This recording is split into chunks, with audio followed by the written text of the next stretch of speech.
right, here's a little trick when you're closing on rental properties.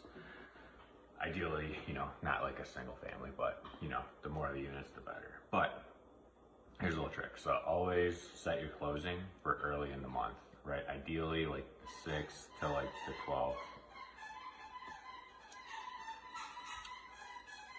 Lucy? Lucy? Can we chill on squeaking for like 5 minutes? Thank you. All right, so between the 6th to the 12th, right? And here's why, right? At closing, your rent usually gets prorated.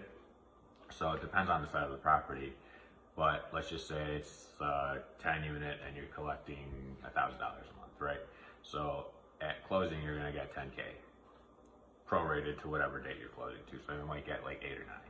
But here's why this is so beneficial, right? That means that essentially you collected rent for free that month because someone else collected it.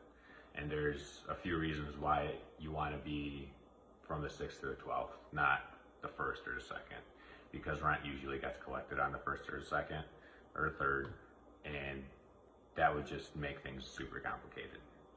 Unless they actually do collect on the 1st and everyone pays, but usually we try to be a few days after, so that way the money clears and then we're good to close and we all have the funds, and it's whatever, 6 days, right? So that's the first reason. The next reason is you pretty much have a full month, right? Because you already have that rent collected for that month, to get all the tenants to understand that these guys aren't the owners anymore. These guys aren't the managers anymore. We're the new owners or new the managers, and we're collecting rent. You pay rent here, you do this, you do that, you do this, right? So those are the main reasons, because let's just say that your closing was like on the 30th, right? So then you have to scramble because everyone's got to pay rent on the 1st, right? So you're scrambling trying to get everyone to understand that, hey, you're not paying rent here, you're paying rent here.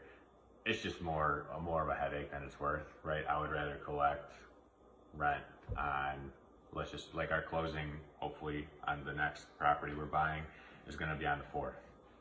It's a little tight, but we should be able to get all the prorated rent for that month.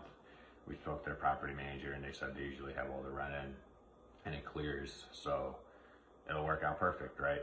Out of, let's just say the 10 grand we should collect, we're gonna collect like, I don't know, $9,500. So we're gonna go to closing with our down payment, with our everything, and we're gonna walk out of there with a $10,000 check. Some people are like, well, you got the property for like $10,000 less, but it's not really, because that's $10,000 that is part of your cash flow and that goes to your investors. And the squeaking started again. So that is the little trick when you're closing on a rental property. Close towards the beginning of the month, but not too early, and don't close too late, so that way you get the prorated rent. You have enough time to get all your new tenants adjusted to the new manager, the new owner, and how they'll be paying rent going forward. And I hope this video helped, and you have a great day.